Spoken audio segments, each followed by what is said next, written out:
అందరికీ నమస్కారం. 2 రోజుల నుంచి సోషల్ మీడియాలో ఒక సాంగ్ మీద విపరీతంగా చర్చ నడుస్తుంది. అందరూ తిడుతున్నారు ఆ సాంగ్ పాడినటువంటి వ్యక్తిని. ఒకసారి ఆ సాంగ్‌లో 2 పదాలు మీకు ఇనిపిస్తాను. ఆ తర్వాత దాని గురించి మనం మాట్లాడుకుందాం.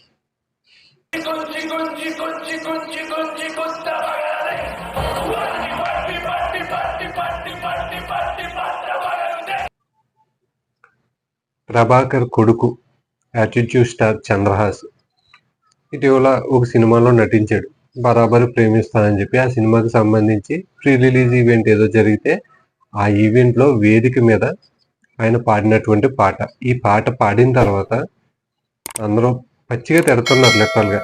నువ్వు మనిషివా పశువా అన్నట్టు తిడుతున్నారు. దాని మీద స్పందిస్తూ మళ్ళీ మాట్లాడాడు. అసలు ఆ పాట పాడడానికి 2 కారణాలు చెప్పాడు. ఆ 2 కారణాలు విన్న తర్వాత నాకు ఫీజులు ఎగిరిపోయినాయి. ఒకటి, గతంలో ఈయన్ని చాలామంది ట్రోల్ చేశారంట.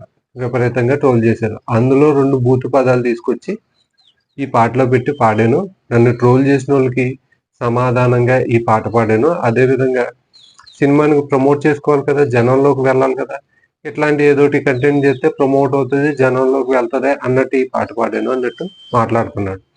ఇప్పుడు దీని మీద ఎవడైనా స్పందించి మాట్లాడితే వాడిని తిడుతున్నాడు.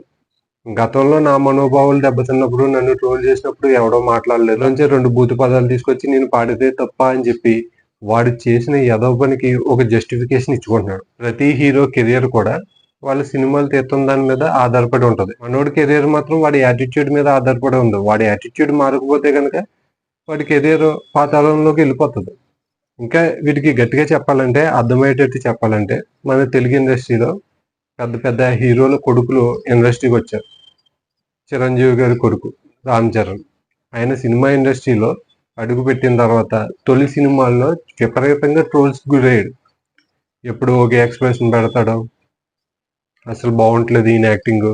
ఆయన ఫేస్ కట్స్ ఏంటి అని చెప్పి విమర్శలు ఎదుర్కొన్నాడు. అదేవిధంగా అల్లు అర్జున్ గారు కూడా ఇంచుమించుగా అదే రకంగా విమర్శలు ఎదుర్కొన్నారు. వాళ్ళు ఇప్పుడు స్టార్ హీరోలుగా ఎదిగారు. వాళ్ళు యాటిట్యూడ్ చూపించడం వల్ల ఎదగలేదు. వాళ్ళ కెరియర్‌ని వాళ్ళు బిల్డప్ చేసుకున్నారు. ఏ రకంగా? వాళ్ళ నటన నైపుణ్యాలను పెంచుకుండి అభిమానులకి చేరువయ్యారు. వాళ్ళు ట్రోల్స్‌కి గురైనప్పుడు నన్ను అందరూ ఇలా ట్రోల్ చేశారు కాబట్టి నేను బయటకొచ్చి ఒక పచ్చిబూతుల సాంగ్ పాడి వాళ్ళకి సమాధానం చెప్పేద్దాం అని చెప్పి ఏ రోజు అనుకోలేదు. ఇవన్నీ పక్కన పెడితే ఇంకా క్లియర్‌గా నీకు అర్థమయ్యేలా చెప్పాలంటే, చంద్రహాసు కలర్ ఫోటో హీరో ఉన్నాడు. ఆయన కలరు చాలా తక్కువగా ఉంటది. ఆయన సినిమాలు వచ్చినా ఎవడో ట్రోల్ చేయట్లేదు. ఎందుకు చేయట్లేదు? కంటెంట్ మీద, ఆయన యాక్టింగ్ మీద ఫోకస్ పెట్టి సినిమాలు చేసుకుంటూ వెళ్తున్నాడు. సినిమాల ప్రమోషన్ల కోసం కూడా ఆయన పిచ్చి పిచ్చి పనులేం చేయట్లేదు. ఆయన స్టార్ కిడ్డు కాదు, అంత అందగాడు కూడా కాదు. అయినప్పటికీ ఆయన్ని ఎవరు ట్రోల్ చేయట్లేదు. ఆయన జోలికి ఎవరు వెళ్తలేదు. ఆయన సినిమాలు వెళ్ళి చూస్తున్నారు. దానికి గల కారణం ఏంటి? ఆయన పని ఆయన చేసుకుంటూ వెళ్తున్నాడు. నీ పని ఏంటి? నువ్వు సినిమాలో యాక్ట్ చేయాలి. మంచి కంటెంట్ ఉన్నటువంటి సినిమాల్ని ప్రేక్షకులకు అందివ్వాలి. సో నువ్వు ఈ 2 పనులు కరెక్ట్‌గా చేస్తే గనక సో నువ్వు కావాల్సింది నీకు దొరుకుతది. నీకు సక్సెస్ దొరుకుతది.